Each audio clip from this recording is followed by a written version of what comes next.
Everybody clear? तो fuel cell के अंदर एक्चुअल में हम हाइड्रोजन को as a source of energy की तरह यूज करते हैं। और आपने पीछे पढ़ा होगा, आप मेरे चैप्टर को शुरू से पढ़ते आ रहे हैं, हाइड्रोजन फ्यूल की कैलोरीफिक वैल्यू सबसे ज्यादा देखी थी आपने, ठीक है? तो ये मत सोचना कि आपको भराना पड़ेगा, ठीक है? ये अच्छा खासा कैपेसिटी है इसकी, काफी दूर तक चलेगा इसका। सीधा हम लोगों ने पीछे भी कहीं पर हाइड्रोजन फ्यूल के बारे में नहीं पढ़ा था, लेकिन याद रखना हाइड्रोजन फ्यूल पे भी बहुत सारी बातें करनी। Green hydrogen, national hydrogen mission, और ग्रीन हाइड्रोजन पे तो वैसे भी 2023 में 2 क्वेश्चन पूछा गया है।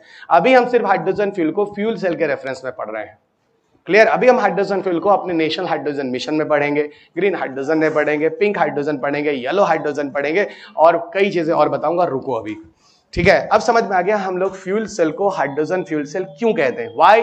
Because here the fuel is hydrogen as a source of energy. और दूसरी चीज ये भी समझ में आ गई कि हाइड्रोजन जो as a source of energy है भैया, इसकी कैलोरीफिक वैल्यू बहुत ज्यादा है, ये खत्म होने का नाम नहीं लेगा जल्दी, आप टेंशन मत लीजिए, क्योंकि इनडायरेक्टली मैंने आपको जीएसएलवी का एग्जाम्पल देकर 3,84,400 किलोमीटर तक की दूरी के बारे में बता दिया, चंद्रयान-3, ठीक है? जिसके बारे में हम लोग बात करेंगे स्पेस टेक्नोलॉजी में। रुक जाओ, आगे बढ़ते हैं। दूसरी चीज देखो, बैटरी जो होती है जनरली वो स्मॉल साइज के इलेक्ट्रिकल अप्लायंसेस के लिए प्रयोग में लाई जाती है। It is use for small size of electrical appliances. Battery जो होता है वो स्मॉल साइज के इलेक्ट्रिकल अप्लायंसेस के लिए प्रयोग में लाया जाता है।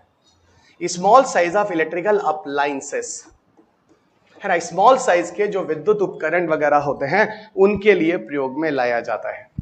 So they are good to use for small size of electrical appliances, ठीक है? लेकिन अच्छा, इसका सीधा मतलब है, देखो ना, आपके मोबाइल फोन, आपके लैपटॉप, आपके इन्वर्टर, यहां तक ठीक है, ठीक है? लेकिन वहीं पर जब हम फ्यूल सेल की बात करते हैं तो ऑल साइजेस, है ना, ये हर तरह के आकार के उपक्रमों में, यानी all size of electrical appliances में प्रयोग में लाया जाता है। So it is useful for all size of electrical appliances. लिख लेना, it is useful for all size of electrical appliances. Fuel cell हर साइज के इलेक्ट्रिकल अप्लायंसेस में प्रयोग में लाया जाता है। Okay, it is used for all size of electrical appliances. Okay everyone, all size of electrical appliances. अब यहां पे जरा समझना, क्यों ना ऐसा करें कि एग्जाम्पल ही लिख डालते हैं। Small size of mobile phone से लेकर एक बड़े साइज के रॉकेट तक में हम फ्यूल सेल को यूज कर सकते हैं, ठीक है? Small size of mobile phone to big size of rockets, ठीक है? Small size of mobile phone to big size of rockets. Okay, so एक छोटे से मोबाइल फोन से लेकर एक बड़े आकार के रॉकेट तक में फ्यूल सेल एक अच्छा फ्यूल है। ओके, फ्यूल सेल बोलो या फिर इसको हाइड्रोजन फ्यूल सेल बोलो। ओके एवरीवन, एक अच्छा फ्यूल है।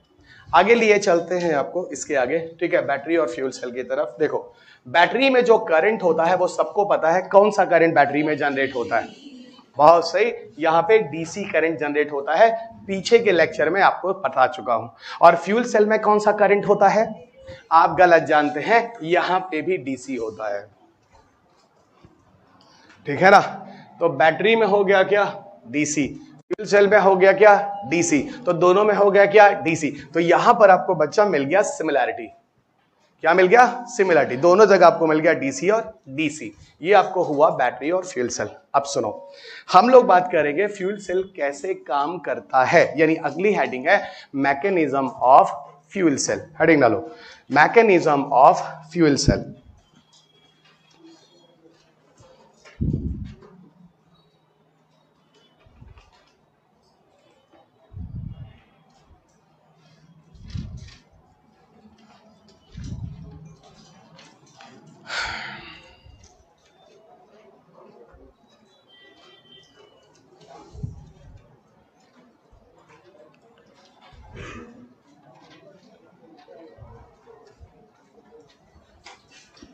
देखो, एक पिक्चर है जो मैं बना रहा हूं और जो आप मेरे साथ बनाएंगे, ठीक है? मेरे साथ आप लोग बनाओगे, देखना बच्चों जरा, ठीक है? देखते रहो और बनाते रहो, फिर सारी चीजें मैं एक साथ आपको समझा दूंगा होता क्या है। Mechanism of fuel cell.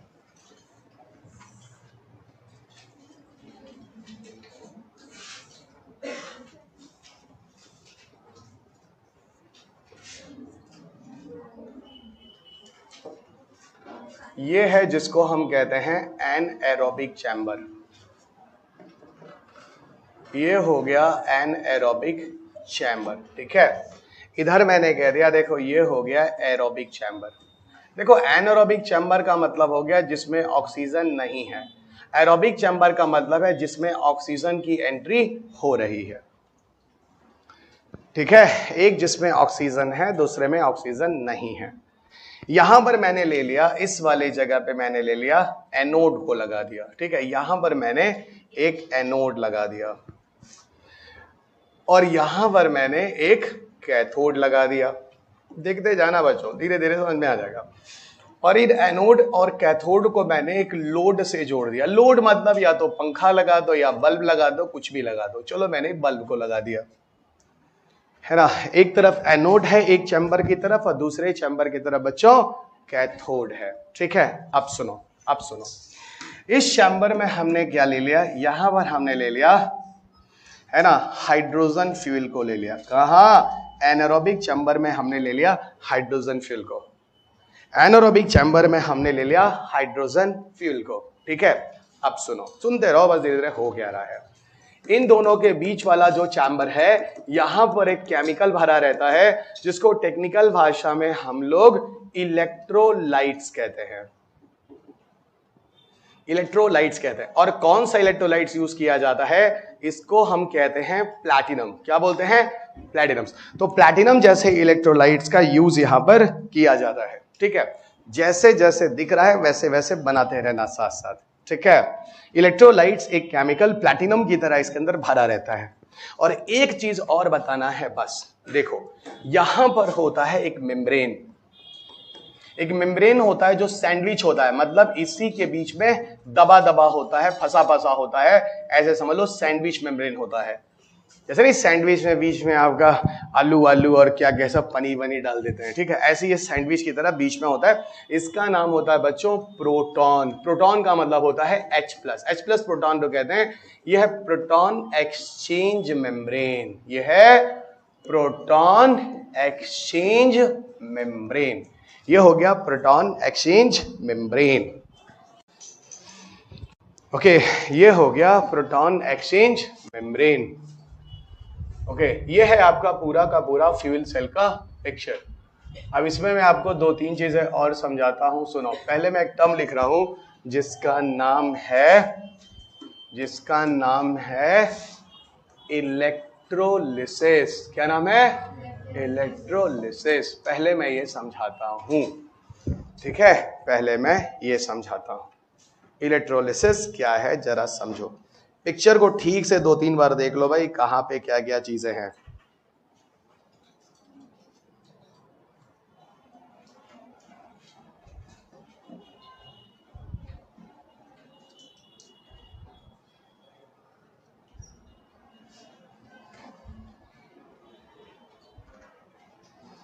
Okay, अब देखो बच्चों, पहले मैं यहां पे तुम लोग को समझाता हूं इलेक्ट्रोलिसिस का मतलब क्या होता है, क्योंकि इस पूरे के पूरे प्रोसेस में इलेक्ट्रोलिसिस को समझना बहुत ज्यादा जरूरी है। देखो ऐसा है, मेरे हाथ में एक ग्लास है और उस ग्लास में पानी है, ठीक है।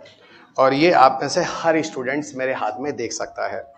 ये देखो मेरे हाथ में ग्लास है और ग्लास के अंदर पानी है। मैं आपको इलेक्ट्रोलिसिस का सबसे देसी तरीका बता रहा हूं समझने का, ठीक है ना, क्योंकि मुझे इसी तरह के लोकल तरीके से समझाया गया और बहुत बढ़िया से समझ में आया, क्योंकि मैं लोकल स्टूडेंट शुरू में रहा, बाद में भी लोकल ही रहा। और सुनो, तुम लोग भी वही हो, बस ऊपर से शोबाजी ज्यादा करते हो। सुनो, तुम लोगों को भी 1 मिनट में समझ में आ जाएगा। समझो, इधर इसके अंदर क्या है? पानी। Very intelligent student. हमने क्या किया, तार ले लिया, है ना, एक प्लस होता है एक माइनस होता है, उसको लेके बच्चा मैंने अंदर डाल दिया, ठीक है। अब इस वायर को हम ले जाकर, जरा वायर पकड़ना भाई, उसको ले जाके उसमें लगा देना। जाओ जाओ जाओ, तुम बजा के जाओ, वो उसको जाने दो जाने दो जाओ। अरे जाओ लगा के आओ, है ना, लगाओ लगाओ। ए बस चलो, स्विच ऑन करो, स्विच ऑन है, चलो आ जाओ आ जाओ। अब हो गया, चलो इधर चलो। नहीं अब एकदम जाओ, चलो बहुत बढ़िया, सो स्वीट ऑफ यू, बहुत बढ़िया, है ना। नहीं तार ले जाओ है ना, जब वहां लगा दिया तार कहां से ले जाओगे, चलो, है ना। चलो सुनो। अब सुनो, एक काम है ना, जैसे वो स्विच ऑन किया है वो बच्चा, है ना, क्या नाम है तुम्हारा दोस्त? देव। जैसे देव ने अभी देखो स्विच जब ऑन किया है, इसके अंदर जानते हो क्या हुआ है? क्या हुआ है?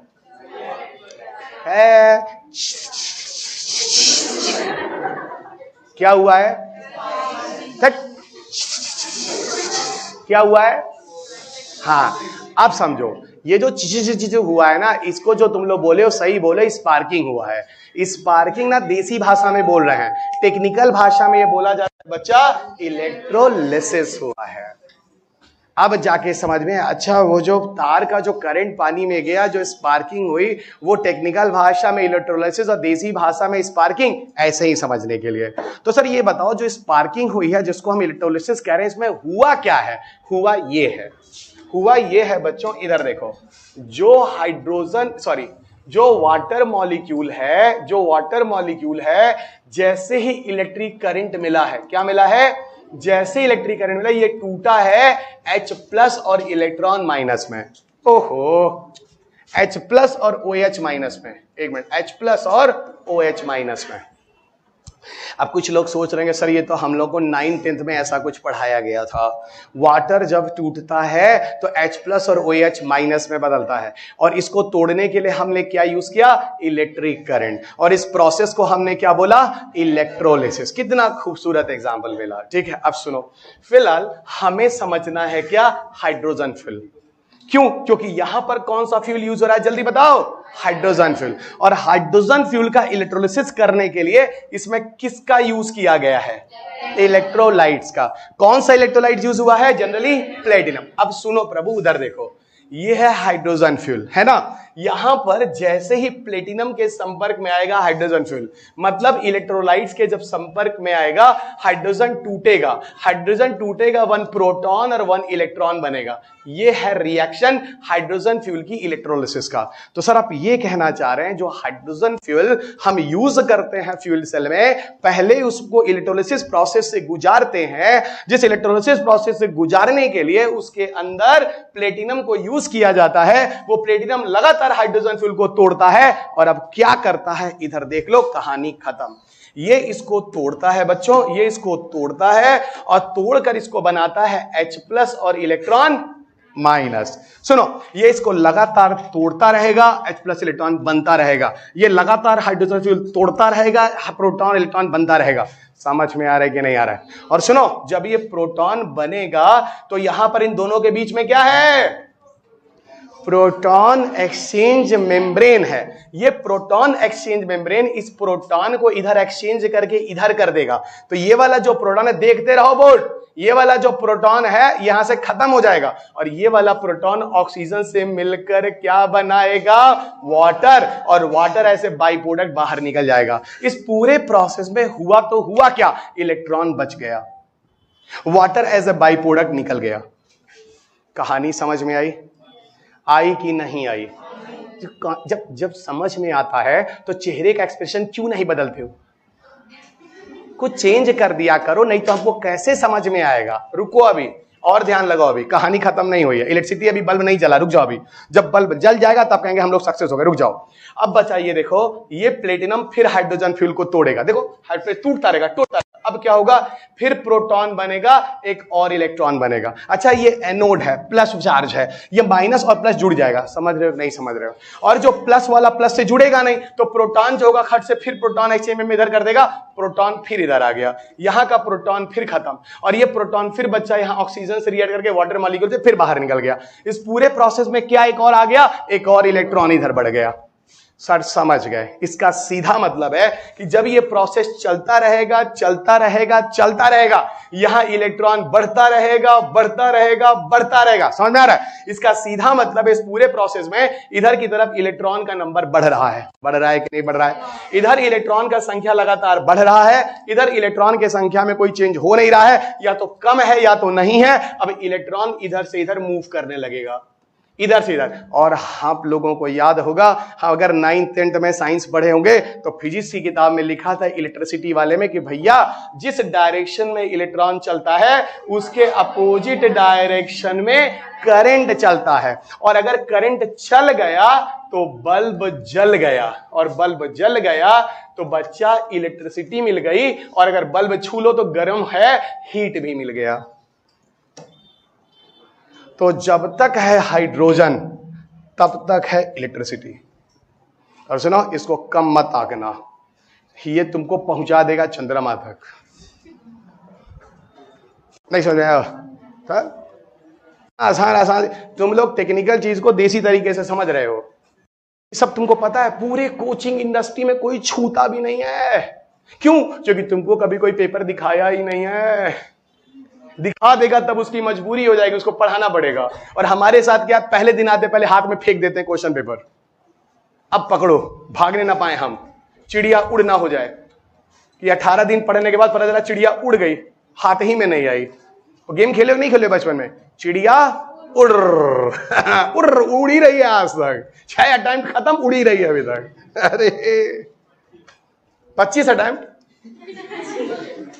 क्या मतलब बेटे के साथ भी दोगे?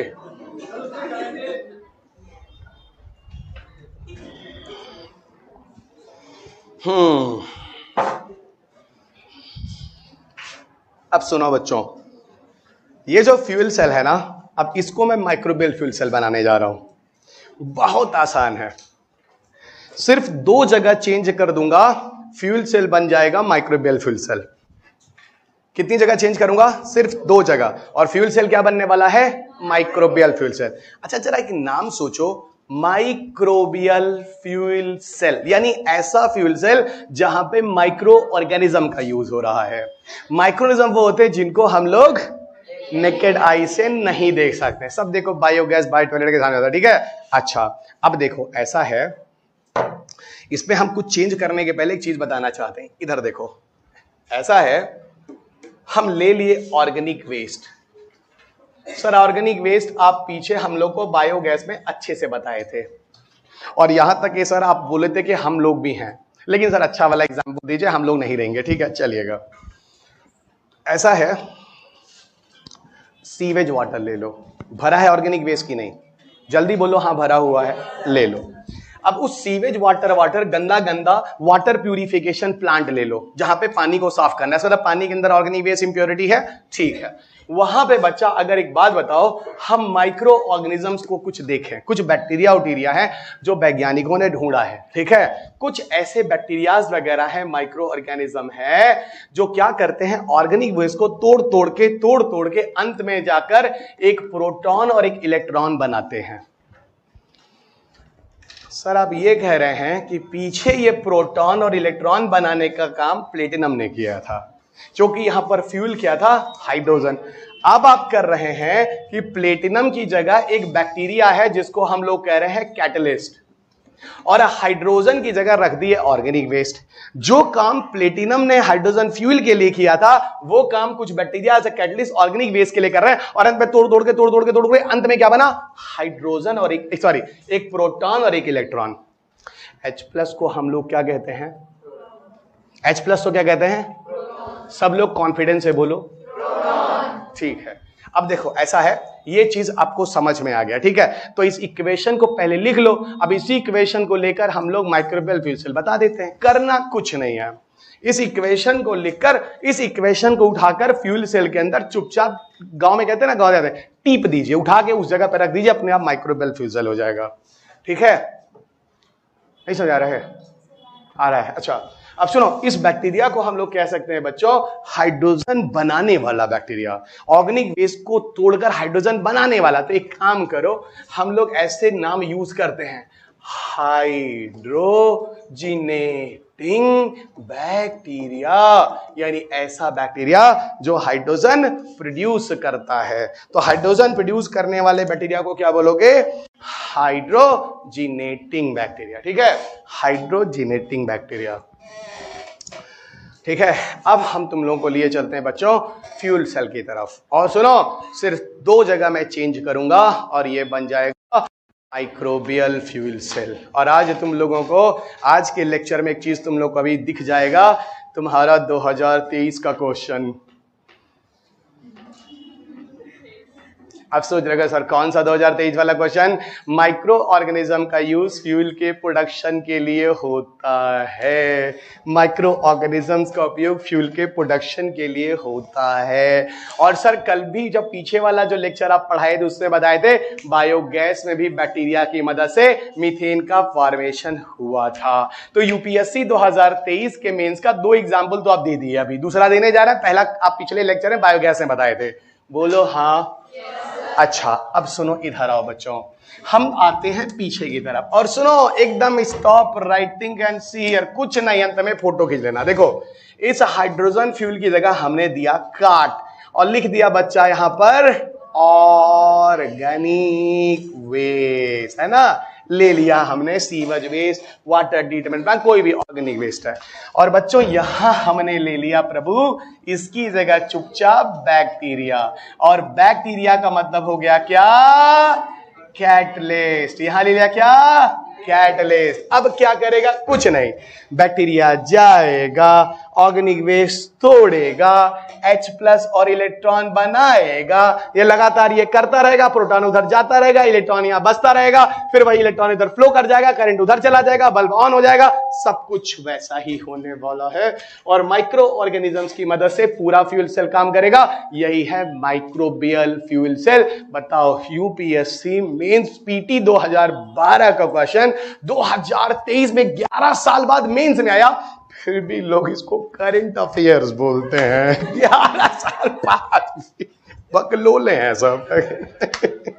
एक से एक है सब, पूरा इंडिया का हालत है ये, हम तुमको सही बता रहे हैं, पूरे इंडिया का हालत है यार। तेरे के चिल्ला चिल्ला के ज्यादा कि हर शहर में घूम के पढ़ा रहा हूं, फिर भी कोई मानने को तैयार है ही नहीं।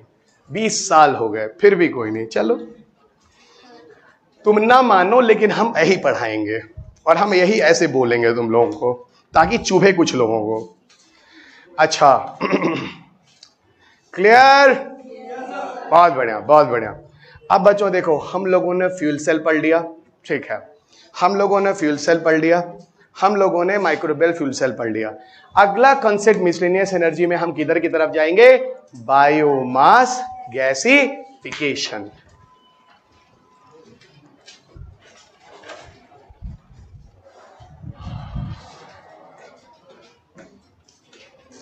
आ जाओ बच्चों, अगला टॉपिक है बायोमास गैसिफिकेशन, है ना, बायोमास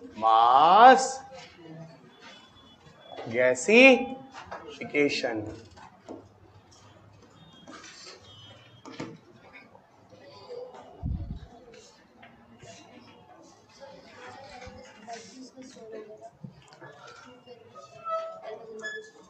नहीं, फ्यूल सेल पूरा अलग है, ये लगातार एनर्जी बनाता रहेगा, यूज करती रहो, इसमें स्टोर करने का कोई कहानी नहीं है। स्टोर करना बैटरी में होता है, इसमें स्टोर करने की क्या जरूरत है, इसमें लगातार बनकर यूज होता रहेगा। हर जगह यूज कर सकते हैं, जहां बनाएंगे चलता रहेगा, वो 30 साल तक चल रहा है, टेंशन न लो तुम। तो स्टोर करने की जरूरत क्या, वो हमेशा चल रहा है। तब अभी ऐसा कोई एग्जाम्पल नहीं है जो मैं आपको प्रैक्टिकली दे पाऊं। ये रिसर्च लेबर पर फ्यूल सेल चल रहा है, अभी चलने दो, पर क्वेश्चन में कई बार चल गया, ये क्वेश्चन आ गया, ठीक है, ये भविष्य की चीजें हैं, ठीक है। अब सुनो, बायोमास गैसिफिकेशन क्या है, ठीक है। हाँ,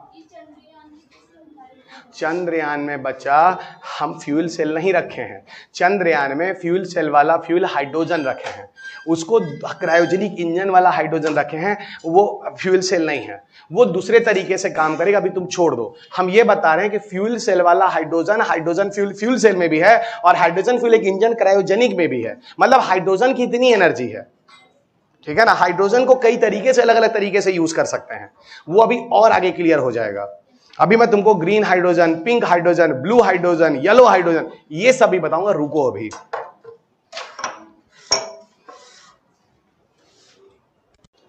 अब देखो बायोमास गैसिफिकेशन जरा समझो बच्चों, इधर आओ। ऐसा है, बायोमास हर कोई समझता है, पेड़ पौधे ले लो, उनके पार्ट्स वार्ट्स ले लो, सब बायोमास है।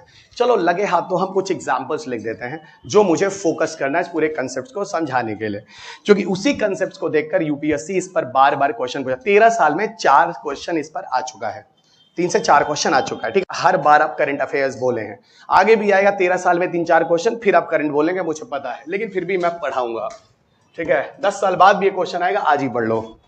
बायोमास, बहुत सारे एग्जाम्पल मैं आपको बायोमास के समझाता हूं बच्चों। पहला, अच्छा एक बात बताओ, अगर मैं बैगेज लिख लूं तो, अब ये सर बैगेज क्या होता है? अरे भाई, जो गन्ना होता है, शुगरकेन, उसकी जो खोई बच जाती है। मैं थोड़ा यूपी का रहने वाला हूं, हमारे साइड में हिंदी भाषा में इसको खोई बोलते हैं। गन्ने का जो स्टेम होता है, जूस निकालने के बाद जो बच जाता है उसको बैगेज इंग्लिश में बोलते हैं, हमारी जगह पे हिंदी में खोई बोलते हैं। तमिलनाडु वगैरह में अभी ध्यान नहीं आ रहा, मैं रहकर आया अभी क्लास लेकर, वो भी ध्यान नहीं आ रहा। कर्नाटका वाला भी नाम नहीं आ रहा, बच्चे कुछ बताए थे, ठीक है, बड़ा अलग नाम है ना, यूज टू नहीं है, चलेगा। तो सर समझ में आ गया, बैगेज एक तरह का बायोमास है। नई बात समझ में आई। शुगर केन का जूस निकलने के बाद जो स्टेम का पार्ट बचा वो क्या है? बायोमास है, मतलब कचड़ा समझो, है ना, बायो वाला। अच्छा, और सुनो, राइस हस्क जानते हो? अरे धान की भूसी भूसी बोलते हैं हिंदी में, है ना, राइस हस्क कह लो। अच्छा, जो बाहर का छिलका मिलका। अच्छा, और सुनो, कोकोनट का क्वायर, अरे बाहर वाला नहीं, ब्राउन वाला जोर जोर से निकालते हो एनर्जी दे देके, कोकोनट क्वायर, ठीक है। और सुनो, छोड़ो, दिल्ली में तो मारे हो कचड़ा करके परेशान करके रख दियो, स्टबल। अब सर स्टबल क्या होता है? अरे भैया हिंदी में पराली बोलते हैं।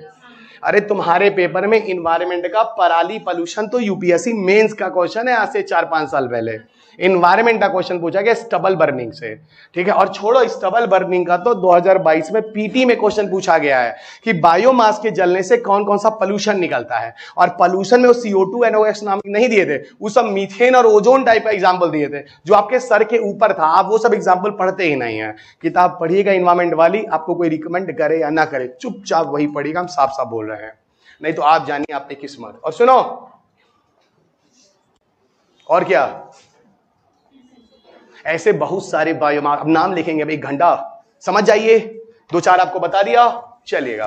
तो सर आप ये करना चाह रहे हैं कि ये सारे जो बायोमासेस हैं ये मैसिव इन्वायरमेंटल पोल्यूशन करते हैं, अगर हम इनको ले जाकर सीधे इनका ओपन बर्निंग कर दें, तो खुले में ले जाएं, केरोसिन लें, छिड़कें खेत में और चुपचाप माचिस लगा दें, आग लगा दें।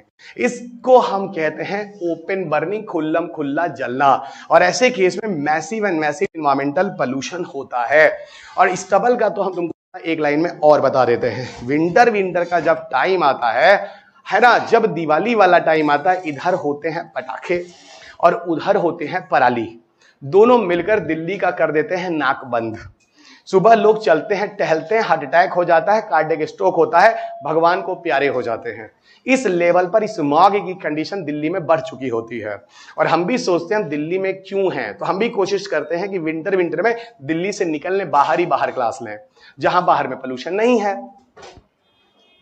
समझ के बाद, और उस समय हवा का भी चलना दिल्ली में काफी कम हो जाता है, तो जो पोल्यूशन होता है यहाँ पे बढ़िया बढ़िया सस्पेंड करता है, अगल बगल रहता है काफी दिन तक, और खूब कार्डियक स्ट्रोक उस समय चल रहे होते। मॉर्निंग में तो यहां तक कि सरकार बोलती थी भैया घर के बुजुर्गों को किसी को ना निकलने दो, ना तुम जाओ, ना तो मास्क लगा के जाओ, कुछ पता नहीं है कौन आएगा कौन नहीं आएगा।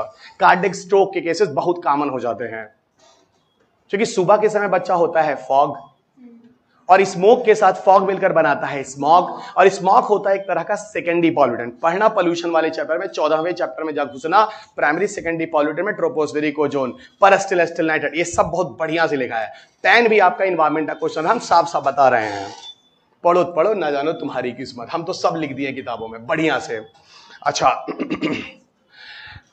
क्लियर हो गया?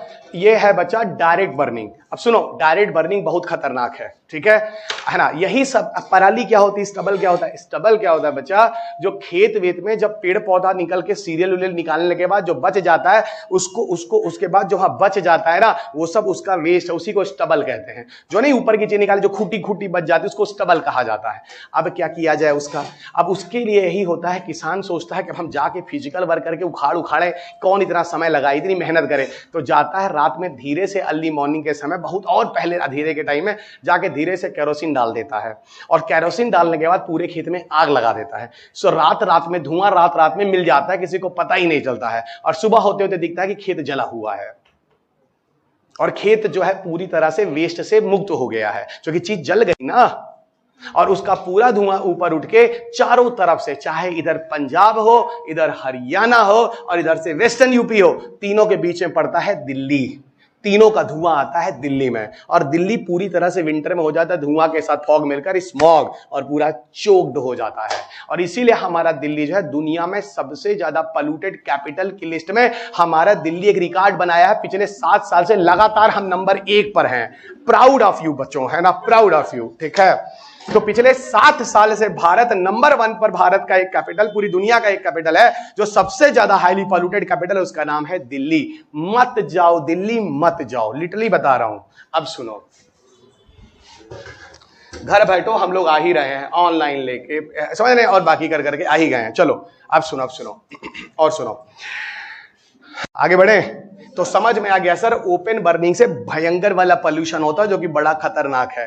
तो सर अब बायोमास गैसिफिकेशन क्या है? बायोमास गैसिफिकेशन, पहले तो मैं बोल देता हूं, ये सस्टेनेबल मेथड है। सर आप जैसे ही सस्टेनेबल बोले, सारी कहानी समझ में आ गई। इससे ना तो आज को प्रॉब्लम और इससे ना तो फ्यूचर को प्रॉब्लम। सस्टेनेबल डेवलपमेंट का मतलब क्या होता है? एक ऐसा डेवलपमेंट जिससे ना तो आज आप कोई प्रॉब्लम क्रिएट कर रहे हो, ना तो फॉर द कमिंग फ्यूचर, दोनों सुरक्षित है। तो डेफिनेटली बायोमास गैसिफिकेशन एक सस्टेनेबल मेथड है for the utilization of biomass.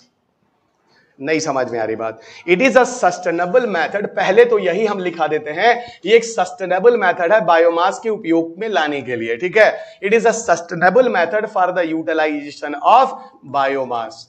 Biomass को प्रयोग में लाने का एक सबसे सस्टेनेबल तरीका है, ठीक है। बायोमास को प्रयोग में लाने का सबसे सस्टेनेबल तरीका है। So sustainable method for utilization of biomass. अच्छा, अब आप पूछोगे सर क्या करते हैं? सुनो क्या करते हैं, मैं इसको थियरी के फॉर्म में थोड़ा समझाता हूं। सुनो, ऐसा करो, ये सारा का सारा आपको मिल गया बायोमास, और भी इस तरह के बहुत सारे हैं।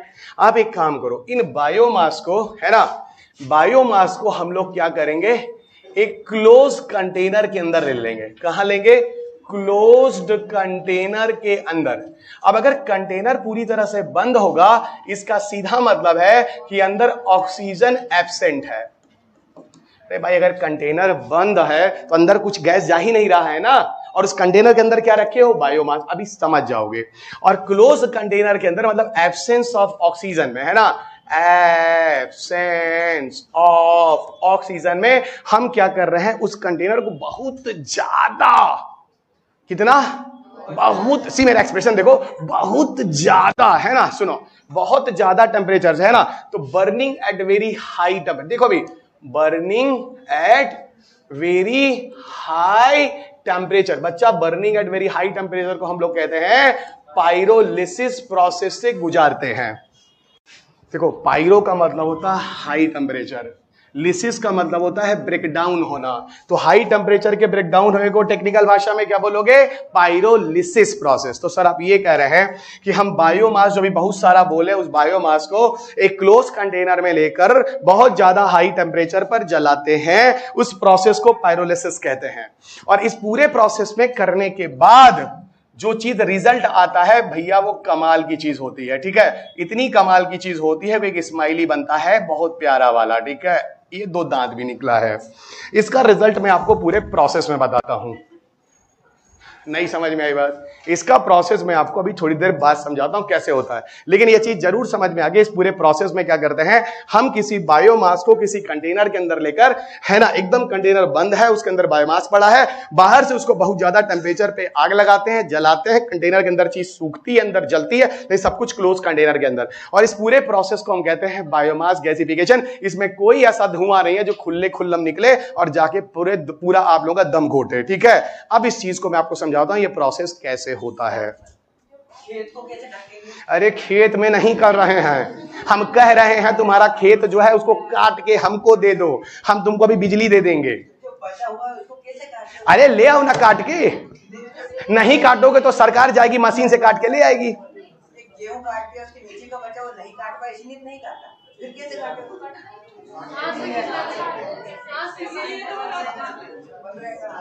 ऐसा है भाई साहब, जहां के हैं वहां पे मशीन नहीं है कि नहीं, तब ये सोच रहे हैं।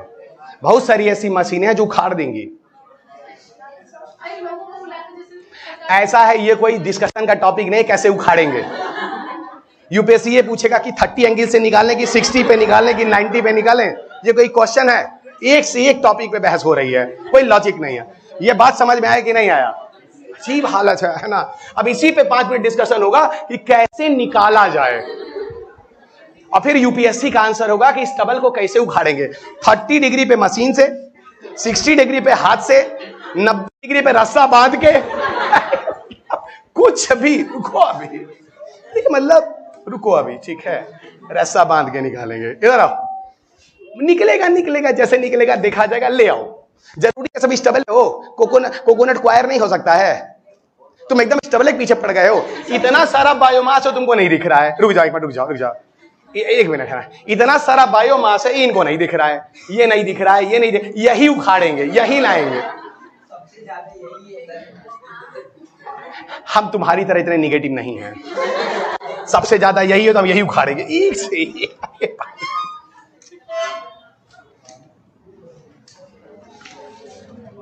यहाँ स्टेबल उखाड़ना नहीं है, यहाँ बायोमास गैसिफिकेशन समझना, उखाड़ लेना जैसे मन करेगा। इधर आओ, इधर आओ, बायोमास गैसिफिकेशन देखो बच्चों, इस बात पे डिस्कशन हो रहा कैसे उखाड़े। इधर ये देखो, ये बहुत बढ़िया एक पिक्चर बन रहा है और ये हमारा एक इनलेट है, ठीक है।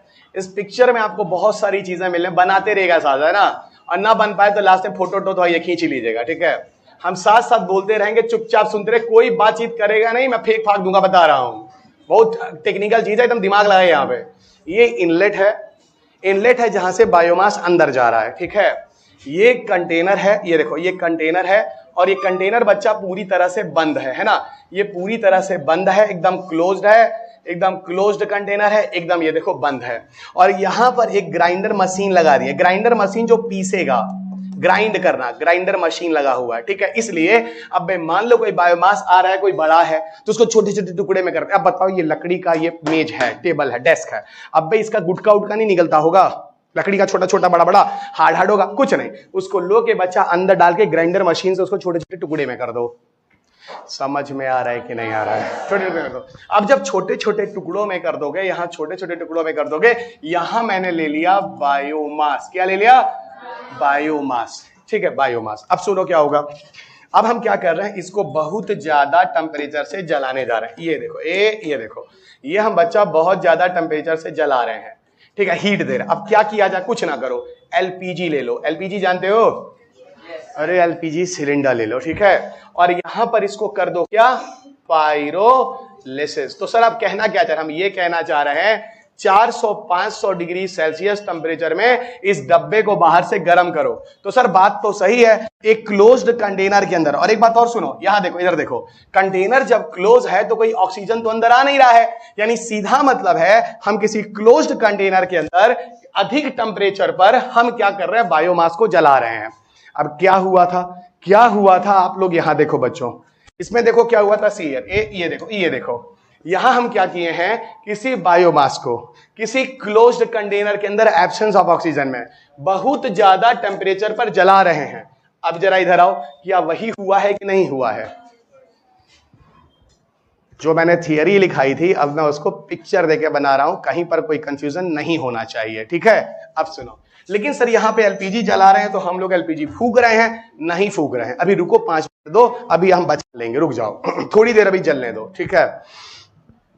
अब जरा बच्चों यहां देखो, जब ये बायोमास जलेगा तो यहां से बायोमास और डालते रहो, और बायोमास जल जल के बच्चा उसका राख निकलता रहेगा। इसको हमने कहा देखो ऐश कंटेंट निकलता रहेगा, और यहां पे बायोमास जल जल के कुछ आगे बढ़ेगा। क्या आगे बढ़ेगा, उस पे बात करनी है। बात समझ में आ रही है कि नहीं आ रही है? आ रही है ना? समझो बच्चों,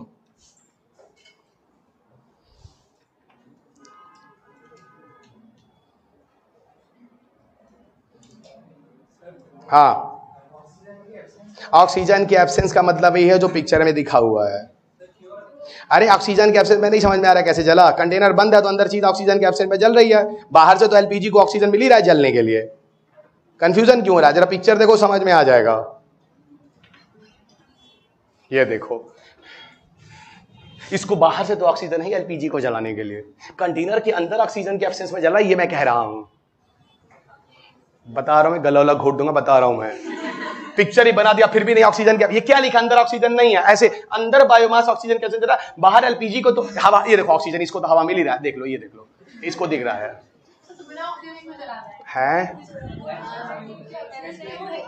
अभी रिजल्ट पे मिलेगा ना, पहले ही हम बता दें कि काजोल मर्डर की है, सस्पेंस बाद में बताएंगे ना।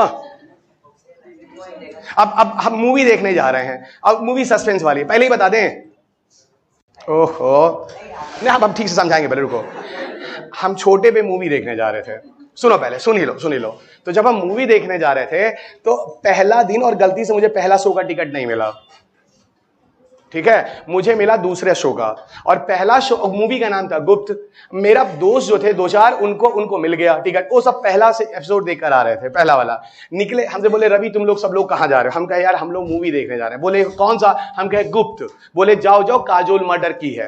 अब हम तुमको क्या बताएं, सारा हमारा पैसा बेकार हो गया।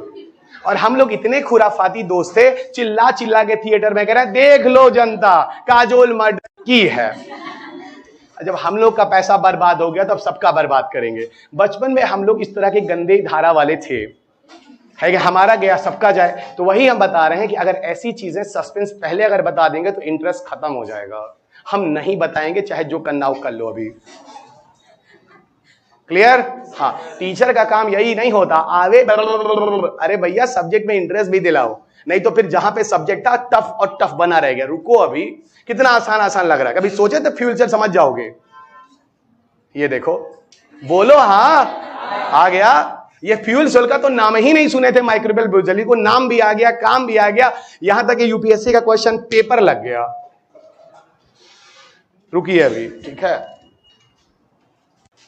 आप परेशान ना होइए। आप जितना फीस दिए हैं उससे ज्यादा आपको दिया जाएगा, टेंशन ना लीजिए। उसके बाद चाहिए बाहर आइए, हम और आपको देंगे। इधर आइए, इधर आओ, टेंशन ना लीजिए। हम कभी किसी का गिफ्ट उफ्ट पैसा रखते नहीं, हम उसको ज्यादा ही देते हैं। इधर आइए, इसीलिए हमको लोग झूठ में गिफ्ट बहुत ज्यादा देते हैं। 500 देंगे, 1000 लौटाएगा। इधर आइए, रुको अभी 1 मिनट। जब बच्चा एलपीजी से ज्यादा टेम्परेचर पे जलता है तो होता क्या है, यहां पर कुछ बड़े साइज के और कुछ छोटे साइज के पार्टिकल जल के बाहर आते हैं। जब बायोमास जलता है बहुत तेजी से लौ के साथ जलता है, तो यहां पर देखो कुछ बड़ा पार्टिकल बड़े साइज का ये हो गया और कुछ यहाँ पे छोटे छोटे साइज का ये हो गया, ठीक है। तो ये पार्टिकल पहुंचता, सुनो, यहाँ पे टेम्परेचर बहुत ज्यादा होता है, ये देखो कितना ज्यादा से गरम बहुत गर्म, ठीक है। कुछ बड़े साइज का पार्टिकल, कुछ छोटे साइज का पार्टिकल। अब ये पहुंचता है अगले कंटेनर में, ये पहुंचा अगले कंटेनर में। अगले कंटेनर में क्या होता है, ये देखो अगले कंटेनर, ये गया, ये अगले कंटेनर में। अब यहां आ गया। अगले कंटेनर में एक मशीन होती है, एक अल्ट्रा सेंट्रीफ्यूगेशन प्रोसेस से गुजार। ऐसे देखो, ऐसा लग रहा है एक पंखा है जो कि घूम रहा है और ऊपर से नीचे चीजों को फोर्सिबली खींच रहा है। इस प्रोसेस को टेक्निकल भाषा में अल्ट्रा सेंट्रीफ्यूगेशन के नाम से जानते हैं। क्या कहते हैं इसको बच्चा? Ultra centrifugation. और ये ऐसा जैसे एग्जॉस्ट नहीं होता, एग्जॉस्ट ऐसे बाहर करके सारा का सारा हीट और वाका जो ह्यूमिडिटी सब बाहर खींचता है, एग्जैक्टली ये पंखा है। ये क्या करेगा, जो बड़े साइज का पार्टिकल होगा डेफिनेटली वो हैवी होगा, उसमें कोई दिक्कत ही नहीं है। तो बड़े साइज वाला जो पार्टिकल होगा वो सस्पेंड कर करके नीचे आके इकट्ठा होके यहां इकट्ठा हो जाएगा। ये वो बड़े साइज का पार्टिकल है जिसको हम कहते हैं बायोचार, और ये सॉलिड फॉर्म में इकट्ठा होगा। ये क्वेश्चन है तुम्हारा 2020 के प्री का। ले एक क्वेश्चन और मिला, यहां एक क्वेश्चन सॉल्व कर रहे थे, एक और निकला है। रुको अभी और सुनो, इधर देखो, बड़े साइज का तो भारी था, नीचे आ गया, लेकिन जो छोटे साइज का होगा वो आगे बढ़ जाएगा, इस कंटेनर से भी पास कर जाएगा। समझ में आ रहा है कि नहीं आ रहा है? समझ लो। अगर फिगर नहीं बन पाया तो बाद में फोटो भी खींच सकते हो, लेकिन नहीं समझ में आया तो हमारे किए धराए पे, देख रहे हो हमारे चेहरा, हमारे किए धराए पे सारा पानी फिर जाएगा। हमारा गुस्सा वाला चेहरा था, ठीक है। इधर आओ, अब ये हम इसको लेकर आए आगे कंटेनर में। सुनो अभी एक बार फिर से मैं रिवीजन करूंगा, घबराओ नहीं। फिर ये स्मॉल साइज का पार्टिकल आगे बढ़ेगा, बड़ा वाला तो भैया भारी था, शटल डाउन कर जाएगा। जो स्मॉल वाला आगे बढ़ेगा, ये देखो ये कंटेनर है, ये देखो इस कंटेनर में, अगले कंटेनर में देखो, यहां पे हम क्या करते हैं बच्चा, इसमें पानी स्प्रे कर रहे हैं। चल भाई, पानी स्प्रे कर रहे हैं, ये हो गया वाटर को स्प्रे करते हैं। अच्छा, वाटर को स्प्रे करने का मतलब, इस प्रोसेस को टेक्निकल भाषा में हम कहते हैं, हम क्वेंचिंग करते हैं। क्या करते हैं? क्वेंचिंग करते हैं। और क्वेंचिंग की वजह से क्या होता है, यहां पे जो गैस आ रही है ना, देखो। अच्छा एक बात बताओ, ये जो गैस यहाँ पे हल्की हल्की जो छोटे छोटे पार्टिकल्स हैं, यहाँ पे देखो 400 डिग्री सेल्सियस पे जल रहा है, तो भाई ये बहुत गर्म होगा ना, और यहां भी बहुत गर्म होगा, और यहां भी बहुत गर्म होगा। तो जैसे ही पानी आएगा तो वो जो गैस और जो पार्टिकल होगा ठंडा होगा कि नहीं होगा? और ये बताओ, गैस या पार्टिकल जब ठंडा होगा तो क्या बनेगा? लिक्विड। और लिक्विड और ठंडा हो गया तो क्या बन जाएगा? आइस। रेफ्रिजरेटर में क्या होता है, तो सर जितना हम टेम्परेचर कम करते जाएंगे यहां से गैस आ रहा है, वो गैस लिक्विड बन जाएगा। और यही बताओ, इधर पानी है, ये देखो पानी यहाँ है, ये वाटर है बच्चा, ये देखो वाटर है, ठीक है। और जो यहां से जो चीज आ रही है, जो गैस वैस छोटा पार्टिकल जो हम बोले थे यहां से आगे बढ़ गया, वो सब चीजें जब ठंडी हुई बच्चों, तो यहां पर इन लोगों को क्या मिला, यहां पे एक ऑयली मटेरियल मिला। इस ऑयली मटेरियल को बोला जाता है बायो ऑयल। क्या बोला गया, बायो ऑयल। यहां पर सुनो, ऑयल और वाटर जो होता है कभी मिक्सअप नहीं होता है। हमेशा पता होगा ऑयल की डेंसिटी पानी से कम होती है, इसीलिए हमेशा ऑयल पानी पर तैरता है। एग्जैक्टली देखो तैर रहा है। अगर तैर रहा है तो आप एक काम करो, पानी खोलो, बाहर निकाल दो और ले जाओ और इसमें पूरा का पूरा बायो ऑयल बच्चा इकट्ठा कर दो। ये देखो, ये देखो, ये आपका बायो ऑयल इकट्ठा हो गया। और बायो ऑयल जो होता है वो किस रूप में होता है, लिक्विड के फॉर्म में। बायोचार किस रूप में था, सॉलिड के फॉर्म में। अब हम आते हैं लास्ट कंक्लूजन में, और ये हो गया आंसर। यही क्वेश्चन आपके पेपर का। इधर देखो, अब यहां पर अभी भी कुछ चीज बची है।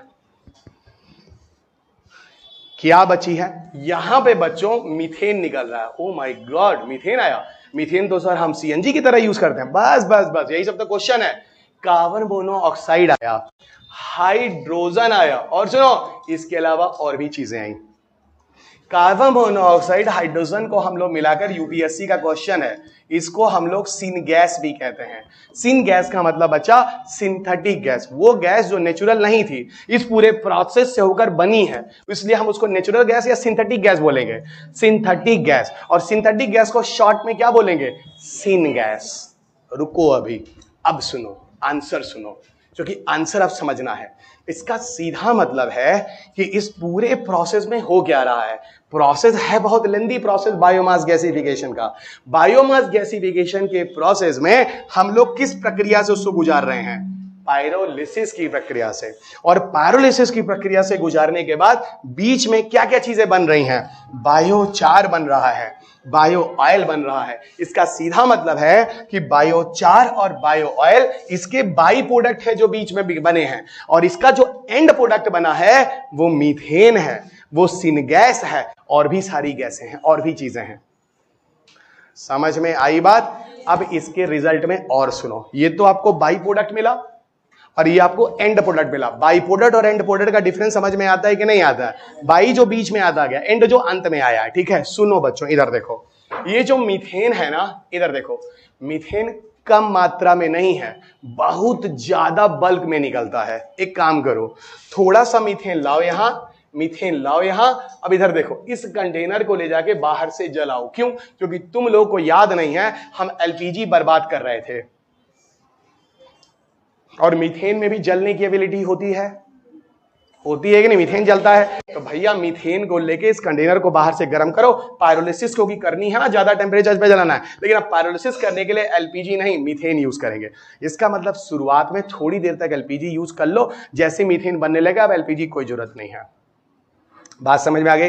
दूसरी चीज, मीथेन जो होता है वो कम मात्रा में नहीं होता है, मीथेन जो होता है बहुत ज्यादा मात्रा में होता है। तो करेंगे क्या, इस मीथेन को हम यहां से ले जाएंगे, कहां, कंबशन इंजन में। कहां ले जाएंगे, कंबशन इंजन में। कंबशन इंजन में ले जाके क्या होगा, कंबशन इंजन सर वही होता है जहां पर चीजें जलती हैं। क्यों, तुम्हारी सीएनजी गाड़ियां भी तो कंबशन इंजन होती हैं। मीथेन डाल देते हो, इंजन जलाता है मीथेन को, और गाड़ी जो है वो हीट इंजन होता है, खींच देता है। तुम लोगों को पहले ही बोले थे, पेट्रोल हीट निकालता है, डीजल गाड़ी में हीट निकालता है, सीएनजी गाड़ी में कंबशन करके हीट निकालता है, और हमारी गाड़ियां जो होती हीट इंजन होती हैं। उसी हीट के लिए हम लोग उसमें ऑयल या पेट्रोल या गैस डालते हैं। तो अगर ये भी जलेगा तो इस कंबशन इंजन को ले जाकर हम लोग पानी नहीं गर्म कर सकते, खौला सकते हैं।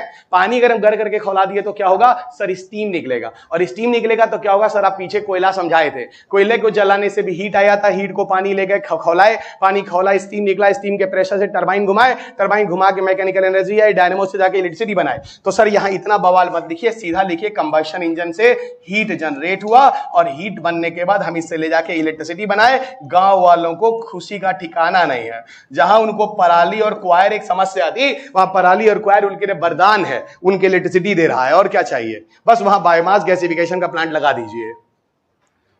नहीं समझ में आई बात। अब देखो कितना सस्टेनेबल है। और एक बात और सुनो, अब यहां पर दो तीन चीजें आपको एक बात और बताता हूं, सुनो। कार्बन मोनोऑक्साइड बहुत खतरनाक होता है।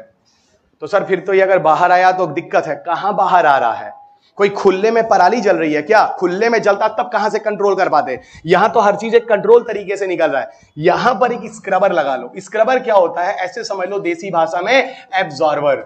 जब आप इन्वायरमेंट वाली बुक पढ़ोगे तो मैंने पॉल्यूशन वाले चैप्टर में कुछ स्क्रबर्स के लिखे हैं, ठीक है। स्क्रबर वो होते हैं जो किसी तरह के पॉल्यूटिंग गैसेस को रोक लेते हैं, एब्जॉर्ब कर लेते हैं, तो हवा में नहीं निकलने देते हैं। तो बाहर कार्बन मोनोऑक्साइड नहीं है, क्योंकि कार्बन मोनोऑक्साइड बहुत खतरनाक है। जब आप पोल्यूशन वाला चैप्टर पढ़ोगे उसमें मैंने लिखा है कि carbon monoxide poisoning, carbon monoxide अगर हमारे नाक के रास्ते शरीर के अंदर गया ना तो कार्बन मोनोऑक्साइड जो होता है वो हीमोग्लोबिन से बहुत तेजी से मिल जाता है, और जब ये मिल जाता है तो ऑक्सीजन हीमोग्लोबिन से रिएक्ट नहीं कर पाता है और सफोकेशन होता है और इंसान मर जाता है। क्योंकि कार्बन मोनोऑक्साइड का हीमोग्लोबिन से रिएक्ट करने की टेंडेंसी बहुत ज्यादा, कई गुना ज्यादा तेज होती है ऑक्सीजन के कंपैरिजन में। तो आ जाता है कार्बन मोनोऑक्साइड हीमोग्लोबिन से अटैच कर जाता है और आपकी ऑक्सीजन को अब नहीं जुड़ने देता, सफोकेशन होता है, ऊपर वाले से आपकी फ्रीक्वेंसी मिल जाती है। इसीलिए कार्बन मोनोऑक्साइड को रोक दो, हवा में मत जाने दो। और तुम रोक सकते हो क्योंकि इसी जगह से निकल रहा है। अब खेत में हम पराली को जलाएं, उतना सारा धुआं कहां रोक पाओगे? तो कुल्लम कुल्ला कहां रोक पाओगे? लेकिन यहां फिर भी रोक लोगे। और एक बात और सुनो, हाइड्रोजन जो है ना सबको पता है। अरे सर हाइड्रोजन भी तो एक फ्यूल है। नहीं समझ में आई बात? मीथेन को जनरली यूज करते हैं लेकिन यहां हाइड्रोजन भी एक फ्यूल बनता है। तो सर इसका मतलब हम लोग बायोमास से भी हाइड्रोजन बना सकते हैं। दिख तो यही रहा है।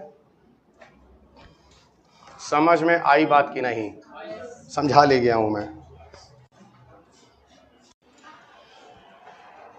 अभी इस पे बहुत सारी बातें करनी है। बोलो भाई बोलो। हाँ तो उधर निकल रही है तो अलग कर रहे हैं ना, जिसको जैसा अलग करके जहां ले आना है ले जा रहे हैं। मीथेन को ले जाके इलेक्ट्रिसिटी बनानी, वो अलग कर लिए। कार्बन मोनोऑक्साइड स्क्रबर लगा के एब्जॉर्ब कर लिए। हाइड्रोजन को अलग करके उसको अलग जाके इकट्ठा करके हो सकता है हाइड्रोजन फ्यूल की तरह यूज कर ले। आपके पास ऑप्शंस है। हाँ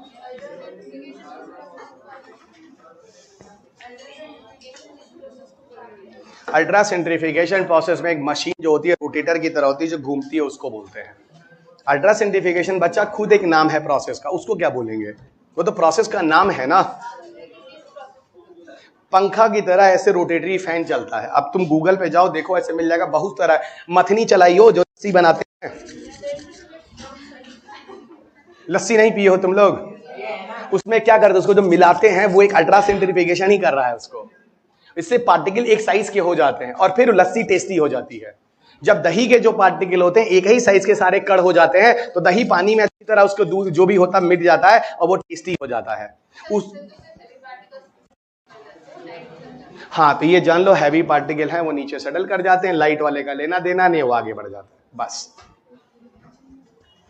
अरे तुम लोगों को एक बात बताएं, तुम्हें क्या लगता है यूपीएससी पूछेगा बायोमास गैसिफिकेशन की प्रक्रिया बताओ प्लीज? ये सब नहीं पूछेगा। आपसे पूछेगा यूपीएससी, पूछेगा क्यों? क्वेश्चन ही सुनो ना।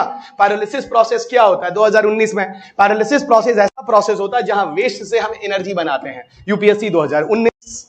फिर पूछ रहा है बायोचार का क्या उपयोग होता है, 2020। फिर पूछ रहा है बायोमास गैसिफिकेशन 2013 में क्या होता है, क्वायर जैसी चीजों को हम यूज करके इनको उपयोग में लाते हैं सस्टेनेबल तरीके से, 2013। तो सर ये इतना टेक्निकल नहीं पूछता है, नहीं, लेकिन जब ये समझाता हूं तो आपको सब कुछ समझ में आ जाता है कहां पर क्या है। मेंस में ये क्वेश्चन यही आएगा कि ये बताओ सॉलिड वेस्ट डिस्पोजल का प्रोसेस क्या है, 2018 का मेंस, 17-18 का मेंस। तो सॉलिड वेस्ट डिस्पोजल के बहुत तरीके होते हैं, ये इन्वायरमेंट में भी चला जाएगा। जो सॉलिड वेस्ट होते हैं ना, ये जब आप मेरा पोल्यूशन वाला चैप्टर पढ़ेंगे किताब में, जो आपको किताब दिया गया है उसमें ये लिखा गया है पोल्यूशन के साथ सॉलिड वेस्ट मैनेजमेंट।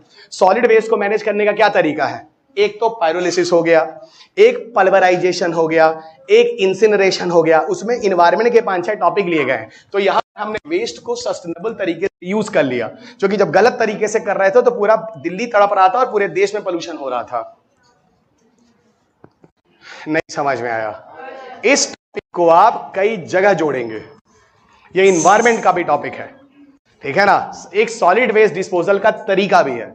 किस फॉर्म में यूपीएससी पूछेगा मुझे नहीं पता, मैं आपको सारे फॉर्म को बता दे रहा हूं, ठीक है, बढ़िया से जान लीजिए। ये होता है मेरी क्लास का फायदा, नहीं तो कभी इतनी सारी चीजें इतने कम समय में आप समझ ही नहीं पाएंगे। घूमते रहिए, घूमते, अंत में ही कह दीजिएगा ये करंट अफेयर से आ गया था, खुद को बचाने के लिए, क्योंकि कभी हमारी क्लास सुने नहीं, कभी समझ में आई नहीं, सब चीजें कोई बताया ही नहीं। अब बायोचार का काम क्या होगा, अगली हेडिंग वही है, ठीक है, अगली हेडिंग डालो, 2-3 हेडिंग डालो।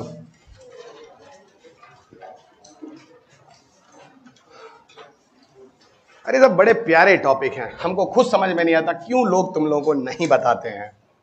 परेशान हो गए हम 2 डिकेड से पढ़ा के, फिर भी आज भी तुम लोग भी बौका हो, वो भी लोग बौका ही बना के रखे हैं। सब मार्केट है, सब बना रहे हैं, जितना बेवकूफ बनाओ, चाहे सरकारें हो, चाहे ब्यूरोक्रेट्स हो, चाहे पूरा सिस्टम हो, आओ सब बेवकूफ बना रहे हैं, काम करना धरना है नहीं। एक होता है कोल ऐश, एक होता है फ्लाई ऐश, और एक होता है बायोचार। 3 हेडिंग एक साथ डालना है। चलो, एक होता है कोल ऐश, एक होता है फ्लाई ऐश, और तीसरा होता है जिसको हम लोग कहते हैं बायोचार।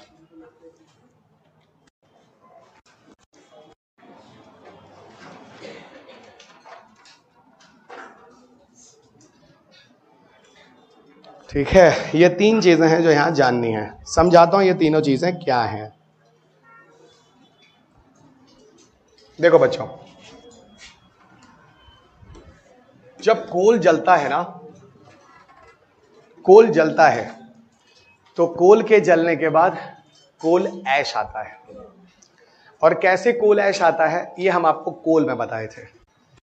अच्छे तरीके से जलता है तो कोल ऐश कम आता है, और गंदे तरीके से जलता है तो कोल ऐश ज्यादा आता है। तो इस पे तो कुछ बोलना ही नहीं है। व्हाट इज द कोल ऐश? कोल के जलने के बाद जो रेजिडुअल पार्ट बच जाता है, कोल के जलने के बाद जो रेजिडुअल पार्ट बच जाता है ना, उसे कोल ऐश कहते हैं। अगर कोल अच्छे तरीके से जलता है तो रेजिडुअल पार्ट कम आता है, कोल ऐश कम आते हैं। और अगर गंदे तरीके से जलता है तो कोल ऐश ज्यादा आते हैं। तो कोल ऐश क्या है ये तो आप पहले ही से समझ गए, ठीक है ना। After burning of coal those residual material left is called coal ash, ठीक है ना। After burning of coal those residual material left is called as coal ash. ये हो गया पहली लाइन, ठीक है ना। तो आफ्टर बर्निंग ऑफ कोल है ना, कोल के जलने के बाद, after burning of coal those residual material left, उसी रेजिडुअल मटेरियल को हम लोग क्या कहते हैं, कोल ऐश, ठीक है। और कोल ऐश किसके पे डिपेंड करता है ये भी मैंने आपको बता दिया, फ्यूल के जलने की प्रॉपर्टी पर, ठीक है ना, फ्यूल के जलने की प्रॉपर्टी पर। यहीं पे एक चीज और समझो, जानते हो यूपीएससी में 2020 के प्रीलिम्स में क्वेश्चन इन्होंने दिया, यूपीएससी ने क्या दिया, इन्होंने कहा कि कोल ऐश जो होता है उसमें हैवी मेटल्स पाए जाते हैं। एकदम सही था, coal ash may have a presence of heavy metals. अगला पॉइंट आप लिख सकते हैं, coal ash may have presence of heavy metals, है ना। तो कोल ऐश में, कोयले की राख वाख बोल लो, हैवी मेटल्स पाए जा सकते हैं। तो कोल ऐश में है प्रेजेंस ऑफ हैवी मेटल्स, ठीक है। तो कोयले की राख में आपको हैवी मेटल्स मिल सकते हैं। अब आप पूछोगे सर ये हैवी मेटल्स कौन कौन से हैं, तो बहुत सारे हैं जो रिपोर्ट किए गए, जैसे कैडमियम है, जैसे आर्सेनिक है, जैसे लेड है, जैसे पारा यानी मरकरी है। इस तरह के हैवी मेटल्स हैं जो यहां तक कि भारत के कोयले में देखे गए हैं। ये सारे के सारे सिंबल लिखे हैं। तो कोल में आपको कौन कौन से हैवी मेटल देखे जा रहे हैं, कैडमियम सिंबल Cd है, आर्सेनिक सिंबल As है, सीसा सिंबल लेड यानी Pb है, और मरकरी यानी पारा यानी Hg है। और इस तरह से और भी सारे हैं। 1-2 एग्जाम्पल, 2 या 3 एग्जाम्पल इन्होंने यूपीएससी 2020 में दिया भी था। होता क्या है बच्चों, अब बात होती है हैवी मेटल्स कहां से आते हैं, कहीं से नहीं आते हैं, आप मिलाते नहीं है, प्रकृति में खुद मौजूद है। जहां जिस जगह पे कोयले का फॉसिल बनकर कोयला बना है बच्चा, वहां पर उस जगह पे पहले से हैवी मेटल मौजूद था जो कोयले के अंदर रह गया। जब ये कोयला जला, हैवी मेटल जलता नहीं है तो उसकी राख में हैवी मेटल रह गए। इसीलिए कभी कभी ऐसा हो सकता है कि कोल ऐश आपके लिए आपकी जिंदगी भी ले सकता है, खतरनाक हो सकता है। ये डिपेंड करता है उस जगह के कोल ऐश में कौन सा हैवी मेटल है। बात समझ में आई कि नहीं आई? ठीक है, अब यहीं पर हम आपको बताते हैं भाई फ्लाई ऐश क्या होता है। देखो फ्लाई ऐश जो होता है ये भी कोयले के जलने के बाद ही बनते हैं, बट डिफरेंस ये है ये थोड़े ज्यादा हल्के भी होते हैं, और जब ये थोड़े ज्यादा हल्के होते हैं तो हवा में सस्पेंड करते हैं। सस्पेंड करने का मतलब होता है हवा में थोड़ा फ्लोट करते हैं, हवा में सस्पेंड करते हैं तो थोड़ा फ्लोट करते हैं, और जब फ्लोट करते हैं तो इन्हीं को तुम लोग उड़न बोल लो, हिंदी में इसको उड़न राख कहते हैं, यानी फ्लाई ऐश कह देते हैं, जो कि ये फ्लोट करते हैं। तो इसको कहने का मतलब अगर आप लिखना चाहें तो ऐसे लिख सकते हैं, if they are light in weight तो so suspend in the atmosphere, if they are light in weight so suspend in the atmosphere. Okay, if they are light in weight so suspend in the atmosphere, है ना। अगर ये wait में हल्के हैं तो हवा में उड़ते हैं। और एक बात बताऊं, कोल ऐश और फ्लाई ऐश के कंपोजिशन में एलिमेंट्स और गैसेस थोड़े अलग होते हैं, मैं आपको पहले बता दूं, ठीक है ना। आप लोग जब इन्वायरमेंट में पढ़ोगे तो एक कंसेप्ट आएगा ब्लैक कार्बन, एक कंसेप्ट आएगा ब्राउन कार्बन, और आपके पेपर है ब्लू कार्बन 2021 के पीटी में था। अब वो आप देखिएगा ब्लैक, ब्राउन, ब्लू और ग्रीन पोल्यूशन वाले चैप्टर है, बहुत बढ़िया मैंने लिखा है आपके इन्वायरमेंट की बुक में, ठीक है। अब देखो यहाँ पे ब्लैक कार्बन और ब्राउन कार्बन में डिफरेंस होता है। जैसे कोई फ्यूल विल जलता है, इस तरह की चीजें होती है तो वहां ब्लैक कार्बन होता है, और कोई लकड़ियां वकड़ियां इस तरह की चीज जलती है तो वहां पे ब्राउन कार्बन होता है। ये डिपेंड करता है किस तरह के नेचर का फ्यूल जल रहा है। ये फिलहाल पोल्यूशन, हम इसको बच के निकलते हैं, ठीक है। मैं यहाँ पे सिर्फ ये बताना चाह रहा हूं कि जो भी चीज हल्की है और हवा में सस्पेंड करती है वो फ्लाई ऐश है, ठीक है। फ्लाई ऐश की दो चीजें हैं यहां पे, एक तो हम लोग बात करेंगे फ्लाई ऐश का डिसएडवांटेज क्या है, और फिर बात करेंगे भैया फ्लाई ऐश का एडवांटेज क्या है। तो फ्लाई ऐश के पहले डिसएडवांटेज पे आते हैं। दो डिसएडवांटेजेस हैं, लिखिएगा। पहला हम लोग फ्लाई ऐश के डिसएडवांटेज पे आते हैं। फ्लाई ऐश 2015 के प्रीलिम्स में पूछा गया है, लिख लेना, 2015 के प्रीलिम्स में फ्लाई ऐश पूछा गया है।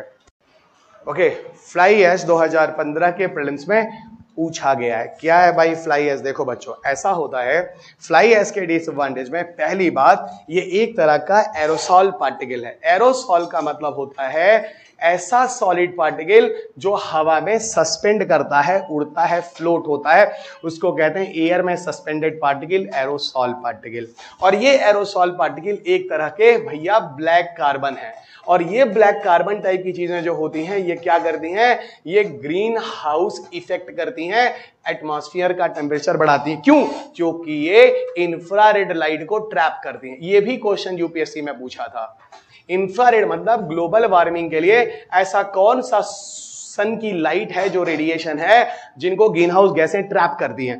काफी लोग मारे थे 2011 के प्रीलिम्स में, क्या मारे थे? अल्ट्रावायलेट लाइट, एक से एक है सब, जबकि इंफ्रारेड लाइट होता है ग्लोबल वार्मिंग करने के लिए, अल्ट्रावायलेट नहीं होता है, ठीक है, 2011 में।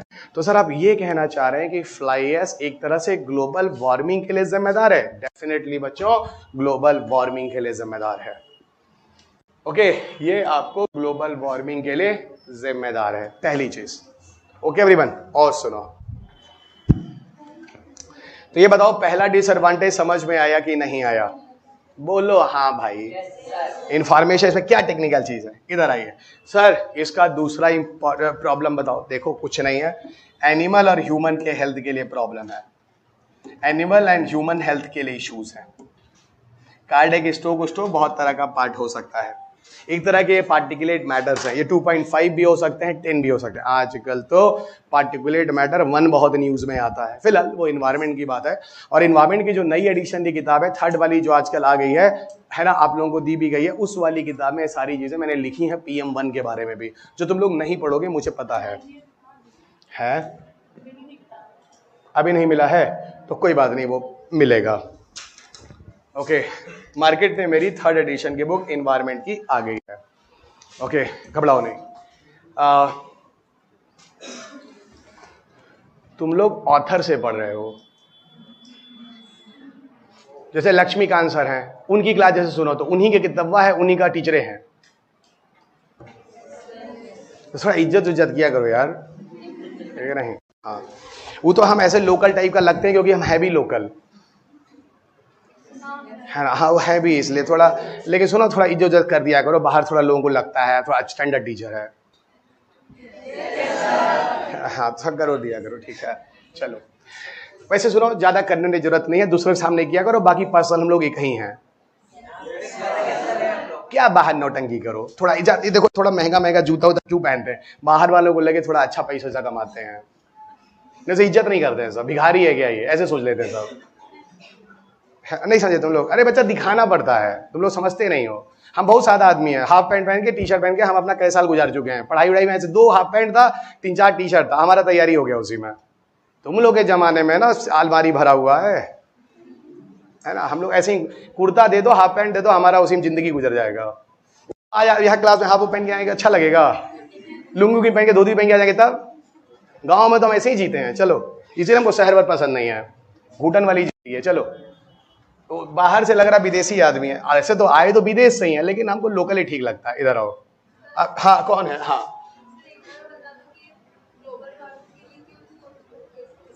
प्रॉपर्टी है बच्चा, इंफ्रारेड को ट्रैप कर लेता है, और जो चीज इंफ्रारेड को ट्रैप करके एक्सोथर्मिक रिएक्शन करता है, बड़ा बड़ा टर्म बोलेंगे, और एक्सोथर्मिक रिएक्शन जो होता है हीट निकालता है। हम इन्वायरमेंट में एंटर नहीं मानना चाह रहे हैं, वो भी आएंगे, उनकी भी रोजी रोटी, हम क्यों बताएं, उनका भी परिवार वो भी पल रहा है, हम पढ़ा देंगे तो क्या पढ़ाएंगे, चलिएगा, है ना। ऐसे ही साइंस टेक इतना बड़ा है कि हम इन्वायरमेंट में एंट्री क्यों मारे हैं, वो तो मजबूरी है ना, जो कि मैं बार बार कह रहा हूं। इन्वायरमेंट का सबसे बड़ा प्रॉब्लम जो एनर्जी चैप्टर ही है, कोयला तो बार बार घूम के चला जा रहा है। आप खुद बताओ, सोलर टेरी पे फिर मैं यूएनएफसीसी पर गया था कि नहीं गया था, क्योंकि ये टॉपिक ही ऐसा है कि इसकी मजबूरी है, मुझे जाना पड़ रहा है। और थैंक गॉड मैं 2 ही चैप्टर सब्जेक्ट पढ़ाता भी हूं, एक साइंस टेक और एक इन्वायरमेंट, इसलिए मैं जोड़ लेता हूं। चलिएगा अब सर एक मिनट, एडवांटेज हुआ, डिसएडवांटेज हुआ, सुनो फ्लाई एस का, चलो एडवांटेज आ जाओ। चलो अब हम अपना इज्जत खुद ही करवाते हैं जबरदस्ती तुम लोगों से, अजीब टीचर हैं, करो एडवांटेज आ जाओ। चलो हे प्रभु, जल्दी एडवांटेज, चलो एडवांटेज देखो। एडवांटेज में देखो, इसमें एडवांटेज में 3 पॉइंट है, हमको पहले ही पता होता कितने पॉइंट आएंगे। डिसऑर्डर में कितने बोले थे? 2। एडवांटेज में कितना बोले? 3। अब देखो इसमें कितना याद आता है, कोई नहीं याद आ जाएगा। पहला, जानते हो सीमेंट इंडस्ट्री और ब्रिक इंडस्ट्री में फ्लाई एश का बहुत डिमांड है। क्यों? क्योंकि ब्रिक और सीमेंट बनाते समय अगर फ्लाई एश मिलाकर बनाओगे तो उस ईंट में और उस सीमेंट में आग ही नहीं लगेगा। तो सर ये तो फायर रेजिस्टेंस बना देगा, बहुत सही। अरे हम क्या बताएं, रावण को पता नहीं था। चलिए आप लोग समझ गए, क्योंकि चेहरे की स्माइल से हम समझ में आ गया, नहीं तो अपने सोने की लंका में वो फ्लाई एश लगा लगा के बनाया होता। हम लोग जाते, थोड़ा सा जाते, उठा के ले आते, तोड़ तोड़ के सोना उसका, घूमने जाते, देखो के चले आते। नहीं, तुम लोग जाते हो रेलवे में, साथ साथ वो कंबल उठा के ले आते हो, है कि नहीं? ये भारतीय एक नेचर है, ये प्रवृत्ति है।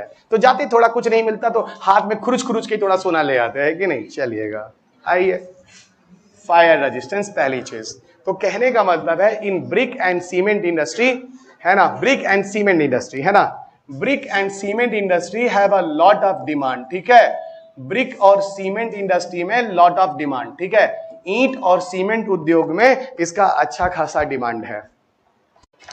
पर्पस ये क्या करता है, ये फायर रेजिस्टेंस चीजों को, तब तो बड़ा मजेदार है। तो सर ये कंपनियां कहती होंगी हमारे ईंट को प्रयोग में लाओ, इसमें आग नहीं लगेगा, हमारे सीमेंट को ले जाओ खरीद के, इसमें आग नहीं लगेगा। अरे ठीक है, इसी बेसिस पे तो सब दाम भी अपना बढ़ा देंगे। चलिएगा, है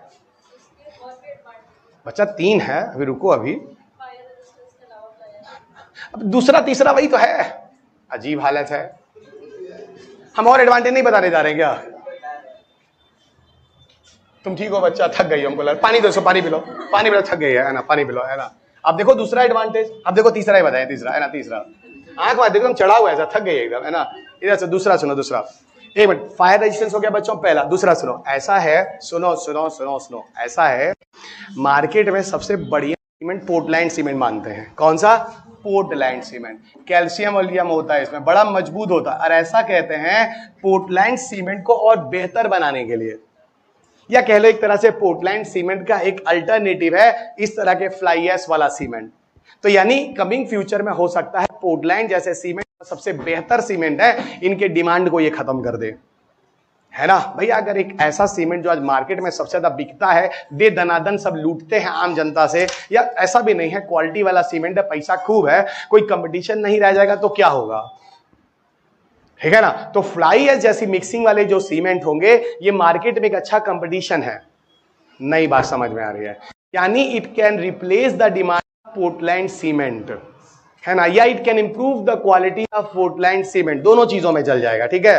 तो पहला होगा it can remove the demand of Portland cement, it can reduce demand of Portland cement, पहली चीज। और उसी में लिख लो या इट इंक्रीजेस या induces the quality of Portland cement, मतलब जो आज पोर्टलैंड सीमेंट है उसकी और क्वालिटी बढ़ा देंगे, या कह लो पोर्टलैंड सीमेंट को बदल भी सकते हैं एक अलग अल्टरनेटिव की तरफ से, यानी एक अच्छा मार्केट है फ्लाई एश का, ठीक है ना, सीमेंट के फॉर्म में। और तीसरी चीज आपको मैं बता दूं बच्चों, सुनो, तीसरी चीज जो सबसे इंपॉर्टेंट है, आपको पता है जब हम लोग बिल्डिंग बनाते हैं उसमें बहुत सारा पानी खर्च होता है कि नहीं होता है? होता है। जब हम बिल्डिंग यूज करते हैं तो बिल्डिंग में बहुत सारा पानी खर्च होता है। ऐसा कहा जाता है अगर फ्लाई एश मिक्सिंग वाला अगर हम सीमेंट यूज करेंगे तो करीब 20% तक पानी का कंजम्पशन कम हो जाएगा। वाह, क्या बोलोगे? वाह, बहुत बढ़िया। तो इसको लिखो up to 20% water reduction, up to 20% of water reduction possible during building construction, possible during building construction, during building construction। नहीं, सीधा मतलब है कि बिल्डिंग के निर्माण के समय जब हम इस तरह के सीमेंट को यूज में लाएंगे तो लगभग 20% जो पानी का कंजम्पशन होगा वो कम होगा। तो यहां पर हम काफी हद तक पानी को कंजर्व कर रहे हैं, बचा भी रहे हैं।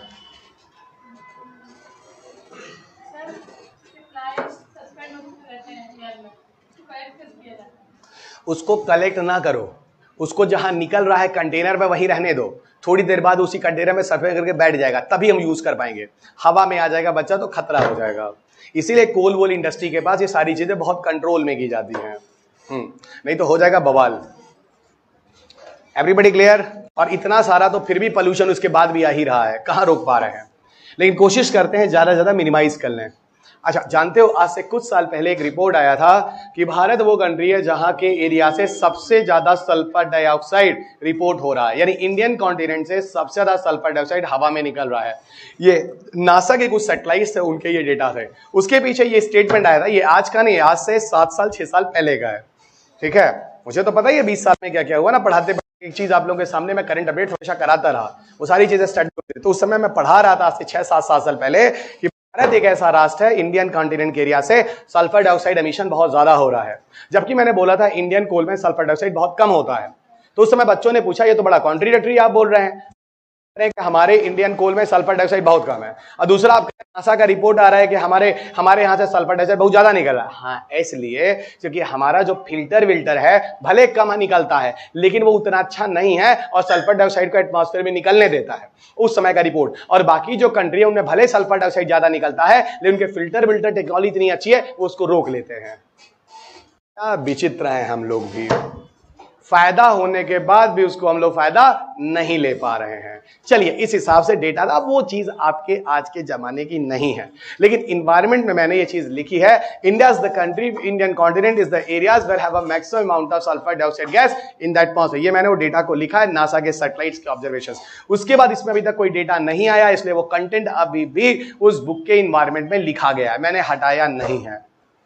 और सल्फर डाइऑक्साइड जैसे गैस एटमॉस्फेयर का टेम्परेचर भी कम करते हैं, इसलिए वो ग्लोबल कूलिंग भी कहलाते हैं। वो मैं आपको बाद में दिखाऊंगा, जब इन्वायरमेंट कभी देखेंगे तभी। रुकिए, इधर आइए। ये बताओ, तीसरा भी हो गया कंजम्पशन ऑफ वाटर। बचा, अब देखो तुम बोल रही थी 3 हो गया ना, हाँ ये भी हो गया। वाटर का कंजम्पशन ये कम करते हैं। देखो अब हम बच गया क्या, बायोचार। चलो अगली हेडिंग डालो, बायोचार। पोर्टलैंड सीमेंट आज मार्केट का सबसे बढ़िया सीमेंट है, मोनोपोली है, रिस्क बढ़ा है, आम जनता की बस का है नहीं, ठीक है। तो ये कह रहे हैं कि अगर नॉर्मल सीमेंट में भी फ्लाई एश बनाए और उसको मार्केट में लाएं तो पोर्टलैंड को एक अच्छा टक्कर दे सकता है, ठीक है। और ये भी कहा जा रहा है कि पोर्टलैंड के सीमेंट में भी कुछ फ्लाई एश की चीजों को मिलाकर पोर्टलैंड की भी गुणवत्ता बढ़ाई जा सकती है। ये है पूरी कहानी। Everybody clear? इसके बड़े मिक्सिंग टाइप के स्टेटमेंट आ रहे हैं। कोई कह रहा है पोर्टलैंड हटा देगा, कोई कह रहा है पोर्टलैंड को और बढ़िया बना देगा। तो भाई हमको क्या लेना देना है? हनुमान जी को कौन सा पता था संजीवनी बूटी कहां है? जो जो पहाड़ समझ में आया सब ले आए। हमसे भी सुन लो, नहीं कहां पे क्या क्वेश्चन बन जाए। हम तो सारा पार्ट लेके चलेंगे, हम क्यों अपने बच्चों के साथ रिस्क लें? तुम्हारा नहीं हुआ तो हम ही तो फेल होते हैं, तुम थोड़ी ना फेल होते हो। तुम तो होते हो, हम भी फेल होते हैं। तुम्हारे साथ हमारा भी एग्जाम है मई में। पता नहीं तुम ये बात मानो ना मानो, लेकिन हम ये बात मानते हैं। हमारा हर साल एग्जाम होता है, तुम्हारा तो 6 टर्म के बाद खत्म हो जाओगे। हम 20 साल एग्जाम दिए हैं यूपीएससी का, ठीक है। और हम इस प्रिंसिपल पर काम करते हैं, ठीक है, कि आपके साथ हम भी एग्जाम देते हैं, क्योंकि उस दिन हमारा भी परीक्षा होता है कि साल भर हम कितनी मेहनत और ईमानदारी से तुमको पढ़ाएं, उस दिन प्रूफ होता है। अरे भैया, रवि अग्रहरी को रवि अग्रहरी बनने में 20 साल लगे, एक दिन में थोड़ी ना यहां पहुंचाऊं मैं। और अभी देखो, अभी पता नहीं, अभी तुम्हारे बच्चों को पढ़ाऊंगा 30 साल और, मतलब 50 तो मैं मान के चल रहा हूं, हाफ सेंचुरी तो मैं एजुकेशन सेक्टर में लेके आऊंगा।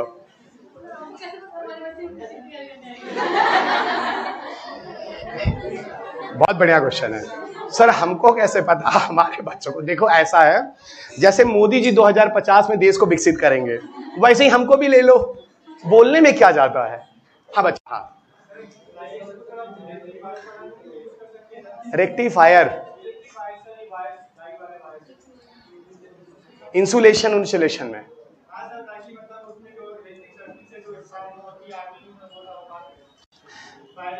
बना तो सकते ही हैं, लेकिन कैसे बनाएंगे ये अभी कहीं आया नहीं है।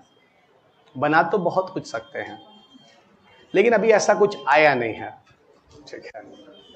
हाँ, मतलब तुम लोग आज बायोचार नहीं चाहते हो कि हम खत्म करें। बोलो बोलो बच्चा, तुम भी बोलो। बहुत बढ़िया।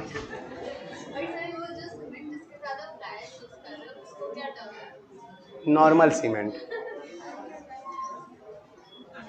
चेहरा देख लो हमारा, देख लो।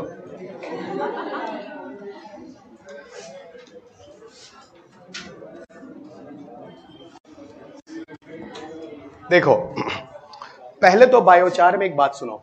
बायोचार है क्या? सर कुछ नहीं, बायोमास गैसिफिकेशन के प्रोसेस में जो बीच में बाई प्रोडक्ट बना था वो बायोचार है। अरे इससे ज्यादा आसान क्या हो सकता है जो तुम प्रैक्टिकली देखे हो? तो लिख लो, it is a by product of biomass gasification process. It is by product of biomass gasification process. ये बायोमास गैसीकरण प्रक्रिया का एक बाई प्रोडक्ट है ना। It is a by product of biomass gasification process, ठीक है। ये बायोमास गैसिफिकेशन प्रोसेस का एक बाई प्रोडक्ट है। Okay, so it is a by product of biomass gasification process. बहुत बढ़िया। असल में क्या है, बायोचार के बारे में 3 बातें करनी। और सुनो, ये क्वेश्चन भी 2020 में। अब तुम एक बात बताओ, बायोमास गैसिफिकेशन 2012-13 प्री, पायरोलिसिस 2019, कोल एस 2020, बायोचार 2020, ये सारे टॉपिक एक ही टॉपिक से लेफ्ट राइट है कि नहीं है? तो अगर कोई बोले 2012-13 का करंट अफेयर्स है, 20 में भी, 19 में भी, एक आध साल और 16 में भी है, तो ये झूठ बोलता है कि नहीं बोलता है? तो फिर मार्केट में आप लोगों को क्या किया जा रहा है? गुमराह किया जा रहा है। क्यों? नहीं, ताकि उनका धंधा चमकता रहे। और हमको क्यों आगे लोग नहीं बढ़ने दिए आज तक, समझ में आया? क्योंकि हम बढ़ना ही नहीं चाहे। चलेगा, क्योंकि हम झूठ नहीं बोल पाते हैं ना। मत पढ़ो आईएएस बन जाओ, चले जाओ, हमको बोलना नहीं पड़ना पड़ेगा आईएएस बनने के लिए। चलिए, इसीलिए हमारे बच्चे ही हमको फॉलो नहीं करते यूट्यूब पे। आओ, क्योंकि हम झूठ नहीं बोल पाते हैं ना। ये सुनना चाहते हैं 10 मिनट में आईएएस क्लियर हो जाए, हम कहते हैं भाई 8-8 घंटे पढ़ने पड़ते हैं। कोई सुनना ही नहीं चाहता है। इसका सीधा मतलब है कि नई जनरेशन पढ़ना ही नहीं चाहती है। ये हमेशा वो 10 पन्ने का नोट ढूंढ रही है जिससे आईएएस बन जाए, और शायद भूल जा रहा है 10 पन्ने के नोट से आईएएस बन जाएगा तो इस इंडिया का हर बच्चा आईएएस बन चुका होगा। क्योंकि इनको ये चीज समझाई नहीं जा रही है। क्यों? क्योंकि सब इनको 10 पन्ने का नोट्स दिखाकर सपना दिखा रहा है, और 5,000 रुपए में ऑनलाइन कोर्स पूरा दे रहा है। कुछ नहीं है, नौटंकी है। इधर आइएगा। पहला, biochar is the richer source of nitrogen and phosphorus compound. पहला चीज हो गया, biochar is the richest source of nitrogen and phosphorus compound, ठीक है। तो सर आप ये कह रहे हैं बायोचार में अच्छा खासा नाइट्रोजन और फास्फोरस की मात्रा होती है? बिल्कुल होती है। और शायद आप लोगों को पता होगा, हम लोग बचपन में एनपीके करके फर्टिलाइजर पढ़ते थे, है ना। और एनपीके फर्टिलाइजर में यहाँ पे देखो, हमको नाइट्रोजन फर्टिलाइजर मिल रहा है बायोचार में कि नहीं मिल रहा है? मिल रहा है। इसका सीधा मतलब है कि हम इसको एज अ फर्टिलाइजर की तरह यूज कर सकते हैं।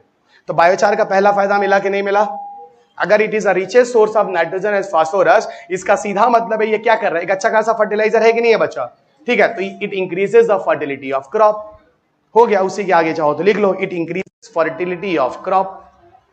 It increases fertility of crop. सीधा सीधा ये जो पौधा है उसकी उर्वरता, उसकी उत्पादकता बढ़ाता है। Increases the fertility of crop. ठीक है, दूसरा यहीं पर अगर आप बात करें बायोचार के बारे में, सुनो, बायोचार एक ऐसा फ्यूल है, सॉरी तुम्हारे पेपर में क्वेश्चन जो पूछा उसी स्टेटमेंट को लिख देता हूं। अगर मुझे बताओ बायोचार में फर्टिलिटी है, मतलब नाइट्रोजन फास्फोरस जैसे उर्वरक है, तो इसका सीधा मतलब है कि अगर वहां सॉइल में कोई बैक्टीरिया है या माइक्रोऑर्गेनिज्म है, उसका भी ग्रोथ तेजी से बढ़ेगा। उसके लिए भी तो न्यूट्रिएंट्स है ना। आपके यूपीएससी में यही उन्होंने दिया।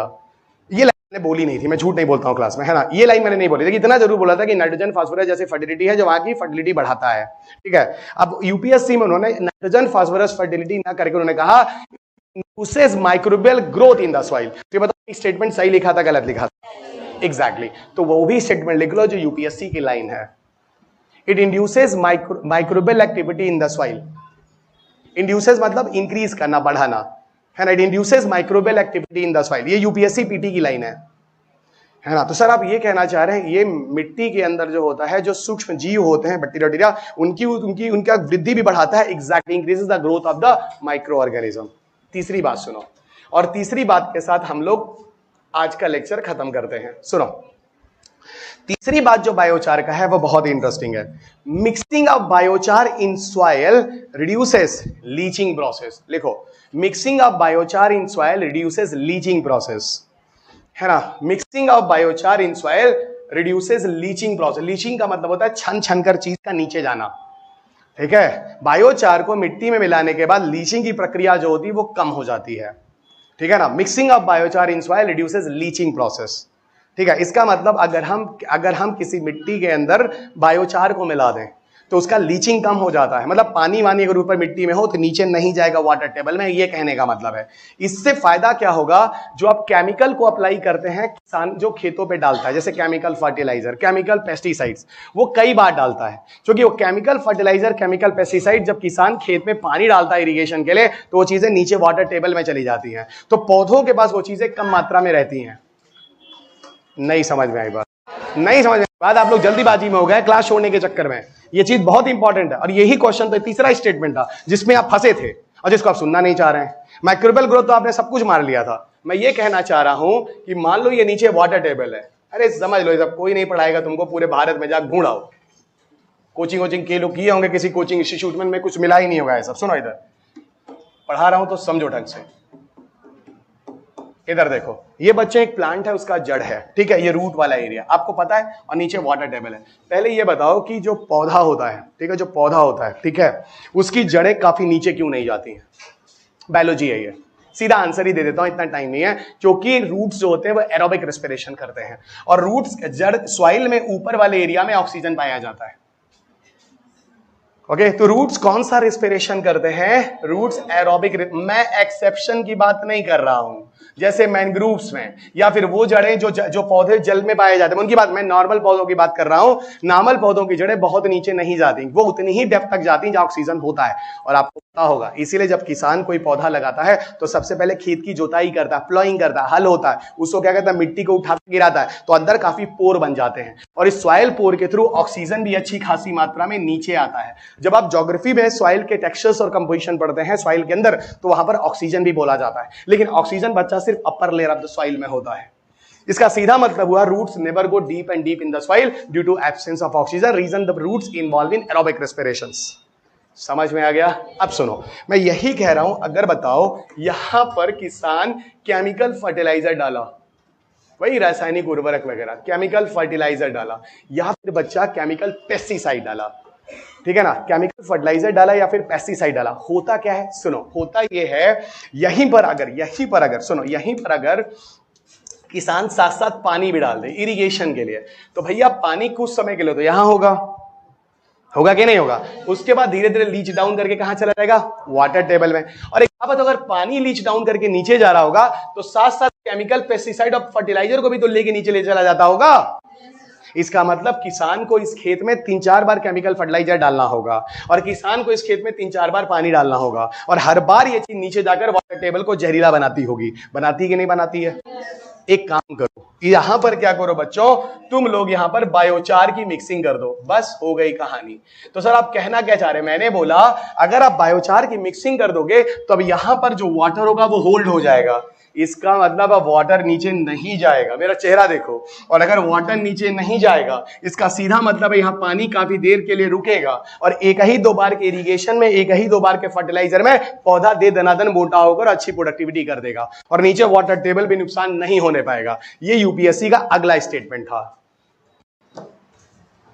तो biochar mixing in the soil क्या कर रहा है? लीचिंग प्रोसेस को स्लो डाउन कर रहा है, और जब स्लो डाउन कर रहा है से फायदा क्या हो रहा है? अब आपको 3 बार पानी नहीं डालना पड़ेगा। No application of many times of the water as a irrigation and still have a no of many times of the application of chemical fertilizers. So ultimately you people are going to save the water tables and also still in the atmosphere. तो नीचे पानी का table भी safe है और इधर बाहर ऊपर का एटमॉस्फेयर भी सेफ है, क्योंकि केमिकल वेमिकल हो सकता है चले जाए कहां?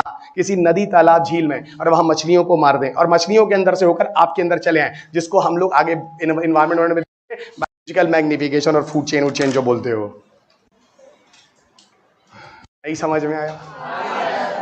टॉपिक मजेदार है, पूरा 1.5 लाख रुपया तर गया तुम्हारा, बहुत बढ़िया।